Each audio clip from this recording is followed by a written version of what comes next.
کہ 3 جمعے لگاتار نہیں چھوڑ سکتے، 1 یا 2 میں گنجائش نکلتی ہے، کیا حکم ہوگا؟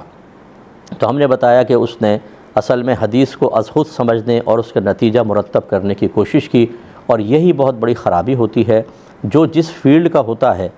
وہ اسی کو حق حاصل ہوتا ہے کہ اس فیلڈ میں وہ کلام کرے، اور خصوصاً اگر دینی معاملہ ہو تو یہ علماء یا جو حدیث کو سمجھتے ہیں وہ، اسی طرح مفتیان کرام، وہ کلام کر سکتے ہیں۔ عام آدمی کو نتائج مرتب کرنے کی اجازت نہیں ہوتی، ورنہ نتیجہ یہ نکلتا ہے کہ انسان گناہ کبیرہ اور بعض اوقات کفر تک پہنچ جاتا ہے۔ نبی کریم صلی اللہ علیہ وسلم نے یہ ضرور فرمایا، جس نے 3 جمعے جان بوجھ کے ترک کیے اس نے کفر کیا۔ تو علماء فرماتے ہیں کہ یا تو یہ حدیث اپنے ظاہر پر ہے، یہ اس وقت ہوگی جب کسی نے 3 جمعے حلال سمجھ کے چھوڑ دیے ہوں،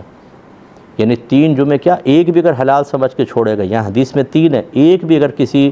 حرام اور گناہ کبیرہ کو انسان حلال سمجھ کر چھوڑ دے تو نص قطعی سے جس چیز کی حرمت ثابت ہو اسے حلال سمجھنا یہ کفر ہوتا ہے، لہذا ایسا شخص دائرہ اسلام سے خارج ہوگا اور حدیث اپنے ظاہر پر ہوگی۔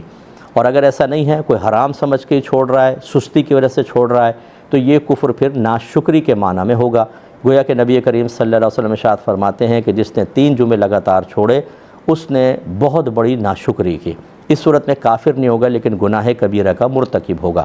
اب ان صاحب نے جو کہا 3 جمعے لگاتار نہیں چھوڑنے چاہیے، 2 میں گنجائش ہے، اس کا مطلب ہے گنجائش کا مطلب کیا ہے؟ 2 کے 1 یا 2 کے ترک کو یہ بالکل حلال سمجھ رہے ہیں تو دائرہ اسلام سے خارج ہوں گے۔ انہیں فوراً تجدید ایمان، تجدید نکاح کرنا چاہیے۔ اور میں ایسے تمام بہن بھائیوں سے گزارش کرتا ہوں کہ، اور خاص طور پر جو زیادہ اپنے آپ کو سمجھدار سمجھتے ہیں، کہ اس قسم کی باتیں سننے کے بعد وہ ضد میں آ جاتے ہیں، بولتے ہو جی کچھ نہیں ہوتا، یہ تو مولویوں کی باتیں ہیں، یعنی اپنی بات کو، غلط بات کو بھی قائم رکھنے کے لیے وہ ضد میں آ جاتے ہیں اور ان کی ایگو ہرٹ ہونے لگ جاتی ہے، انانیت پر ضرب لگتی ہے اور وہ اپنے غلط موقف پر قائم رہتے ہیں۔ اور یہ پہلے ہو سکتا ہے گنجائش نکلے، لیکن جب کوئی اپنے غلط موقف پر قائم ہوگا تو پھر وہ دائرہ اسلام سے ضرور خارج ہو جائے گا، لہذا توبہ کرنی چاہیے۔